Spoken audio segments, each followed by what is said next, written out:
오늘은 여러분이 오랫동안 궁금해 하셨을지도 모르는 비밀 하나를 풀어보려 합니다. 왜 같은 75세인데 어떤 분은 85세처럼 노쇠해 보이고 또 어떤 분은 갓 환갑을 넘긴 것처럼 청춘의 활력이 넘쳐 보이는 걸까요? 이것은 타고난 유전자 때문일까요? 아니면 우리가 모르는 특별한 생활 습관이 그들의 젊음을 지켜주는 걸까요? 여러분도 한 번쯤 그런 생각을 해보셨을 겁니다.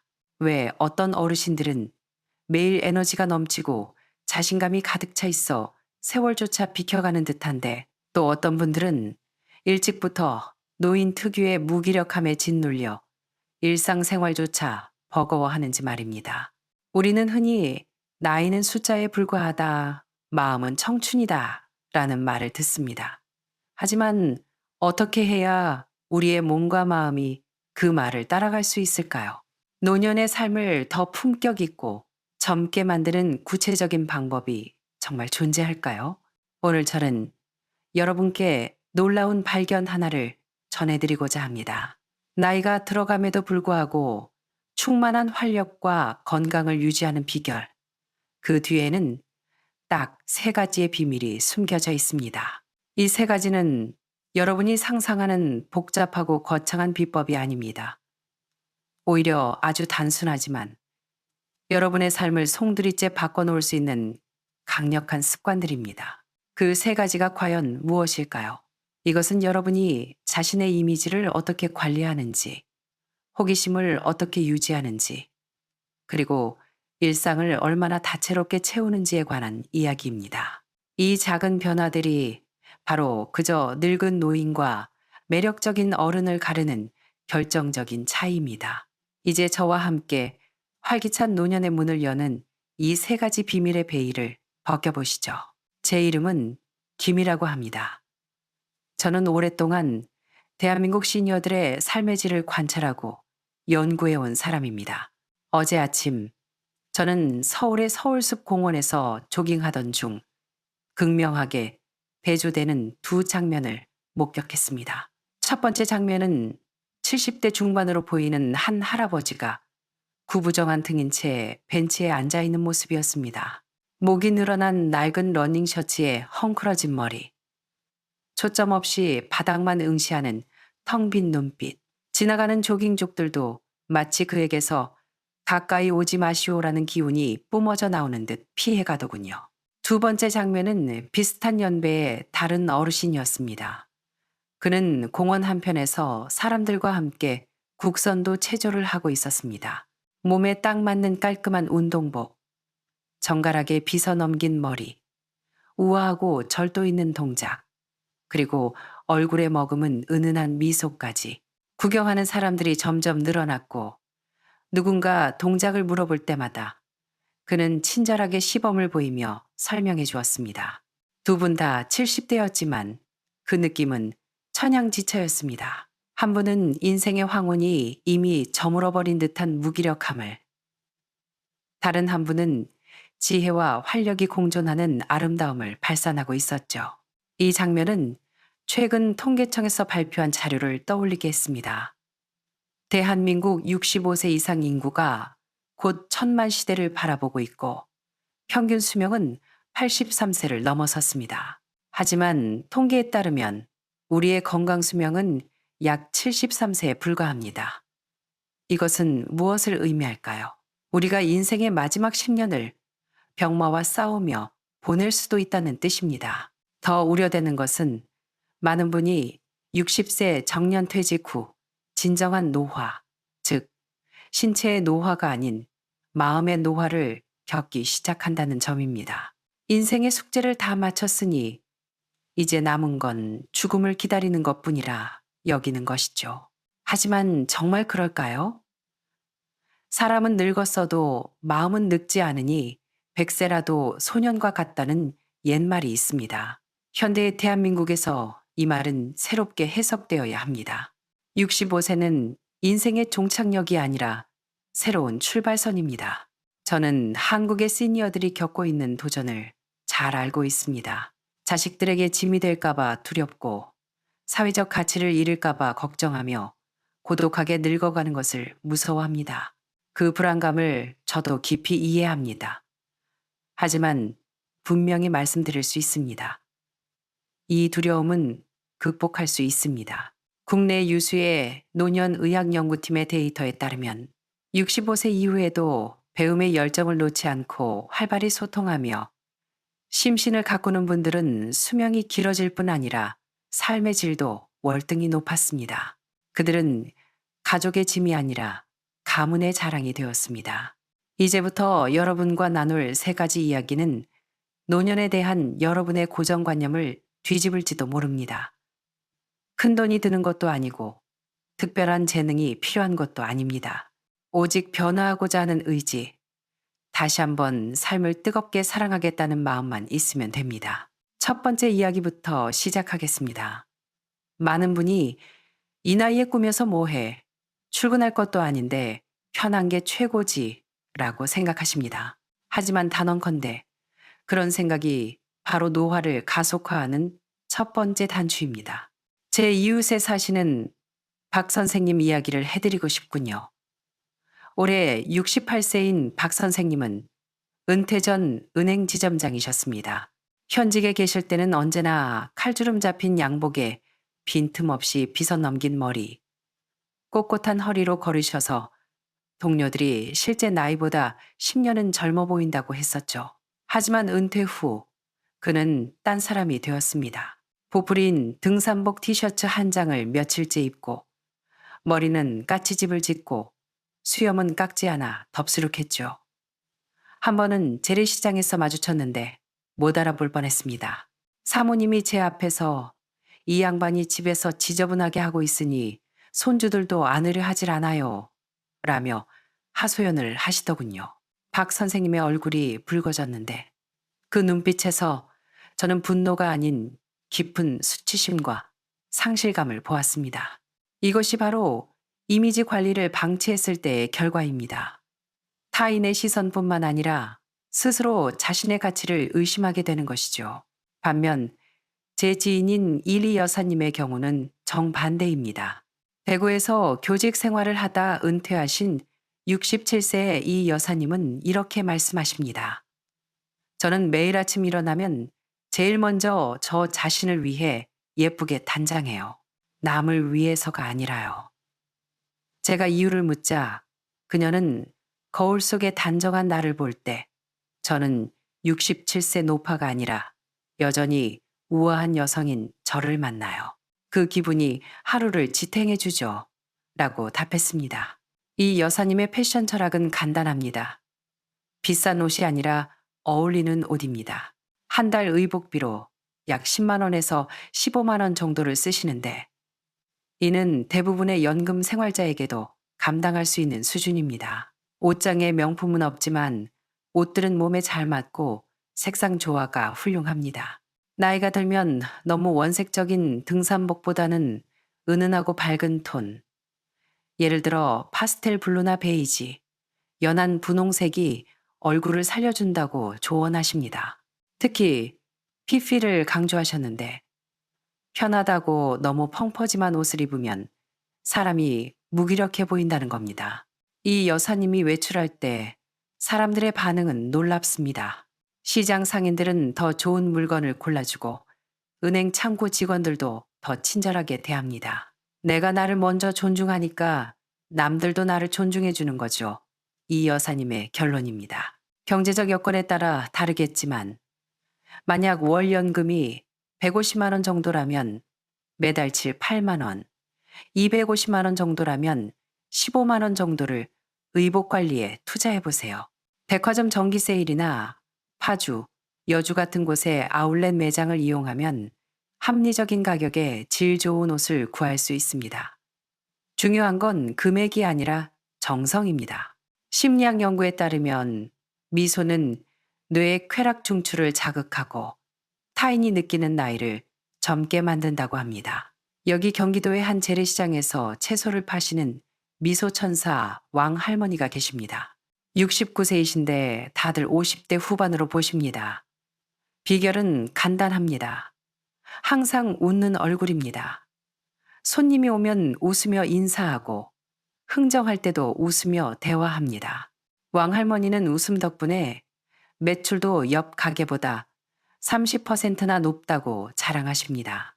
하지만 미소만이 전부는 아닙니다.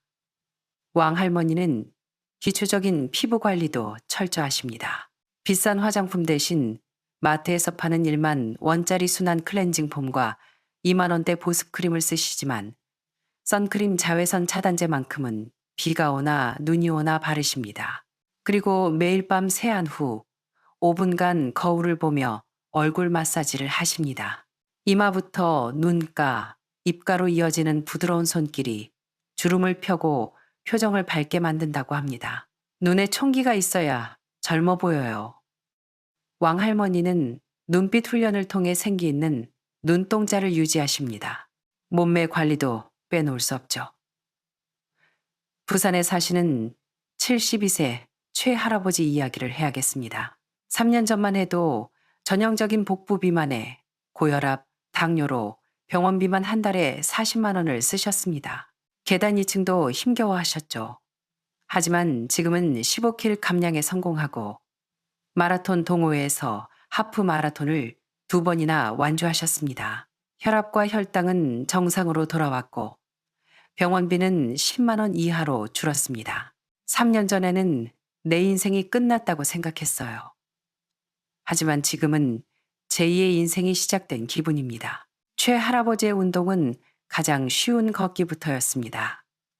처음엔 하루 10분도 힘들었지만 매일 조금씩 시간을 늘려 부산 온천천과 해운대 바닷가를 걸었습니다. 그 후엔 주민센터에서 운영하는 생활체육과 스포츠 댄스를 배우며 사람들을 사귀었고 무릎에 무리가 덜 가는 기공체조도 공원에서 무료로 배우셨습니다. 여름엔 구립 수영장에서 3,000원 안팎의 저렴한 비용으로 전신 운동을 하셨죠. 그리고 한국의 아름다운 산을 오르는 등산의 매력에 푹 빠지셨습니다. 최 할아버지의 조언은 현실적입니다. 예산이 2, 3만 원 이내라면 공원 걷기와 맨손 체조를, 50만 원 정도라면 주민센터의 스포츠 교실이나 수영을, 그 이상이라면 전문적인 피트니스나 동호회 활동을 추천하십니다. 핵심은 돈이 아니라 꾸준함입니다. 운동은 건강뿐만 아니라 새로운 친구를 만들어 주었고 고립된 생활에서 벗어나게 해주었습니다. 심리학에는 의복인지라는 용어가 있습니다. 옷차림이 사람의 심리와 행동을 변화시킨다는 이론이죠. 충청도에 사시는 65세 정 여사님이 바로 그 증인입니다. 은퇴 후 집에서 무릎 나온 바지만 입고 계셨을 때 며느리와 손주들은 그녀를 어려워하고 피했습니다. 스스로 나는 이제 뒷방 늙은이구나 라고 자책하셨죠. 하지만 문화센터에 시니어 이미지 메이킹 강의를 듣고 충격을 받으셨습니다. 나를 포기하면 남들도 나를 포기한다. 그날 이후 정 여사님은 옷장을 정리하고 아울렛에서 20만 원을 들여 질 좋은 옷 몇 벌을 사셨습니다. 미용실에 가서 5만 원을 주고 세련된 커트머리로 바꾸셨고 옅은 화장으로 생기를 더했습니다. 변화는 즉각적이었습니다. 며느리가 어머님 너무 고우세요라며 다가왔고 손녀는 할머니 예쁘다며 품에 안겼습니다. 자신감을 얻은 정 여사님은 지금 학습지 교사로 재취업해 월 60만 원의 소득을 올리고 계십니다. 돈 때문이 아니라 사회 속의 나를 되찾은 기쁨 때문입니다. 이제 2번째 비밀, 새로운 것에 대한 호기심 유지로 넘어가겠습니다. 이 나이에 배워서 뭐해? 라는 말은 뇌를 가장 빨리 늙게 만드는 주문입니다. 우리는 삐삐부터 스마트폰까지 인류 역사상 가장 급격한 기술 변화를 겪은 세대입니다. 1946년부터 1964년 사이에 태어난 베이비 부머 세대인 우리는 직장 생활 끝자락에 스마트폰을 처음 접했죠.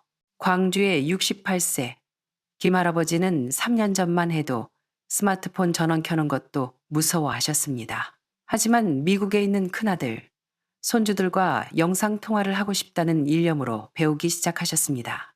김 할아버지의 학습법은 단계적이었습니다.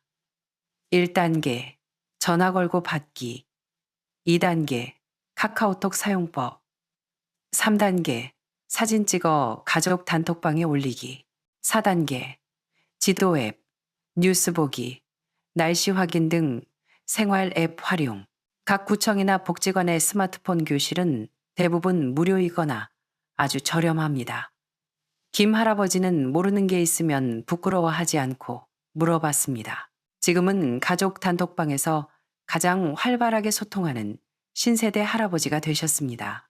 서울의 70세 한 할머니는 25살 손녀와의 서먹한 관계를 깨기 위해 젊은 문화를 공부했습니다. 손녀가 스마트폰만 들여다보고 할머니는 말해도 몰라요 라고 했을 때 큰 상처를 받으셨거든요. 한 할머니는 대박, 이거 싫어하냐 같은 인터넷 용어를 배우고 손녀가 좋아하는 넷플릭스 드라마를 챙겨보셨습니다. 쿠팡으로 물건을 주문하고 배달의 민족으로 치킨을 시키는 법을 배우자 소녀가 깜짝 놀랐습니다. 할머니, 진짜 신세대네. 이제 두 사람은 카페에서 함께 커피를 마시며 연예인 이야기를 나누는 단짝이 되었습니다. 한 할머니는 말합니다. 젊은이들의 세계를 들여다보니 정말 재밌는 게 많더라고요. 늙었다고 문 닫고 살면 나만 손해예요. 뇌는 근육과 같아서 쓰지 않으면 퇴화합니다. 새로운 배움은 치매 예방의 특효약입니다. 수원에 사시는 66세. 이 선생님은 은퇴 후 평생 처음 컴퓨터 그래픽을 배우셨습니다. 주민자치센터에서 학기당 10만 원 정도 하는 강좌를 들으며 마우스 잡는 법부터 시작하셨죠. 2년이 지난 지금 그는 집안의 옛날 흑백 사진들을 디지털로 복원하여 가문 앨범을 만드셨습니다. 소문을 듣고 동네 가게 전단지를 만들어주며 소소한 용돈도 버십니다. 내가 아직 쓸모 있는 사람이라는 증거라며 웃으시는 그 모습이 얼마나 멋진지 모릅니다. 영어 회화, 일본어 기초, 서예, 수채화, 도예, 요리 교실, 캘리그라피, 배울 곳은 많습니다. 백화점, 문화센터, 도서관, 종교단체 등에서 저렴하게 혹은 무료로 배울 수 있습니다. 중요한 건 흥미입니다. 의무감이 아니라 재미를 느껴야 합니다. 스마트 기술은 시니어의 삶을 안전하고 편리하게 만듭니다. 인공지능 스피커에게 오늘 날씨 알려줘, 트로트 틀어줘 라고 말만 하면 됩니다. 혈압계와 혈당계가 스마트폰과 연동되어 자녀들이 부모님의 건강을 실시간으로 확인할 수도 있습니다.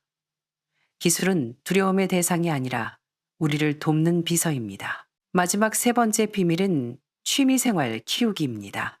은퇴 후 삶의 중심을 잃고 TV 앞에서만 시간을 보내면 공허함이 찾아옵니다. 하지만 열정적인 취미가 있다면 이야기는 달라집니다. 우리는 한국의 현대사를 관통해온 세대입니다. 전통 문화를 계승할 책임과 능력도 있죠. 인천의 71세 정 선생님은 은퇴 교장 선생님이신데 젊은 시절 좋아했던 서예를 다시 시작하셨습니다. 문방사후를 갖추는데 5만 원 정도 들었고 매일 아침 먹을 갈며 마음을 수양하십니다. 최근 지역서예 대전 시니어 부문에서 입상까지 하셨죠.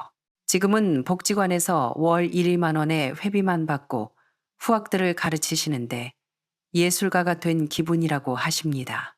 원예 활동도 훌륭합니다. 대전의 67세 박 여사님은 남편과 사별 후 우울증을 겪다가 베란다 정원을 가꾸기 시작했습니다. 이 3천 원 하는 다육이부터 시작해 지금은 난초까지 섭렵하셨죠. 식물이 새순을 틔울 때마다 생명의 경이로움을 느끼며 우울감을 치유하셨습니다. 동네 텃밭을 분양받아 상추와 고추를 키워 이웃과 나누는 기쁨은 돈으로 살 수 없는 행복입니다. 봉사활동은 자존감을 높이는 최고의 취미입니다. 병원 안내 봉사, 도서관에서 아이들에게 동화책 읽어주기, 숲 해설가, 문화재 지킴이 등 할 일은 무궁무진합니다. 돈은 못 벌지만 마음이 부자가 됩니다. 한 봉사자의 말씀입니다. 여행 동호회, 독서 모임, 사진 동호회, 트레킹 모임 등 취미를 매개로 한 사회적 관계망은 고립을 막아줍니다. 연구 결과에 따르면 취미가 있는 시니어는 우울증 발병률이 40%나 낮고 인지기능 저하도 늦춰진다고 합니다. 꽃꽂이로 제2의 인생을 찾으신 부산의 이 할머니는 이제 할머니가 아니라 꽃꽂이 선생님으로 불립니다. 가족 관계도 좋아졌습니다. 자녀들이 어머니를 보살핌이 필요한 노인이 아니라 재능 있는 멋진 어른으로 존경하게 된 것이죠. 이제 이 세 가지가 합쳐졌을 때 어떤 기적이 일어나는지 수원의 75세 김 선생님의 이야기를 들려드리겠습니다. 1950년생인 김 선생님은 고등학교 교장으로 퇴직 후 5년 전 아내를 먼저 떠나보내고 홀로 되셨습니다. 자녀들이 있지만 혼자 있는 시간이 많았고 코로나19 기간 동안 집에만 갇혀 지내며 고혈압과 경도 우울증 진단을 받으셨습니다. 가족들은 걱정했지만 김 선생님은 매일 부정적인 뉴스만 보며 한숨만 쉬셨죠. 변화는 2021년 봄 이웃의 권유로 주민센터에 인생 이모작 강의를 듣고 시작되었습니다. 65세는 끝이 아니라 다시 디자인하는 시기다. 김 선생님은 3단계 계획을 세웠습니다. 첫째, 이미지 변신.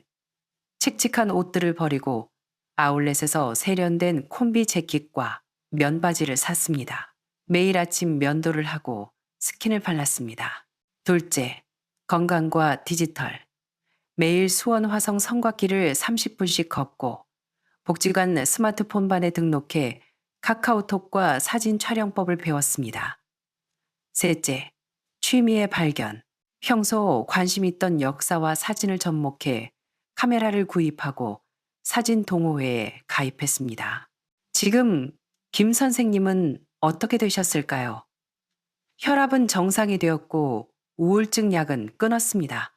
수원 화성 행궁에서 주말마다 문화 해설사로 활동하며 관광객들에게 역사를 설명해 주십니다. 소정의 활동비도 받지만 그보다 선생님 설명이 너무 재밌어요 라는 말을 들을 때 가장 행복하다고 하십니다. 가족 모임에서도 이제 김 선생님은 인기 스타입니다. 손주들에게 사진 찍는 법을 가르쳐 주고 수원의 숨겨진 명소를 안내해 주니까요.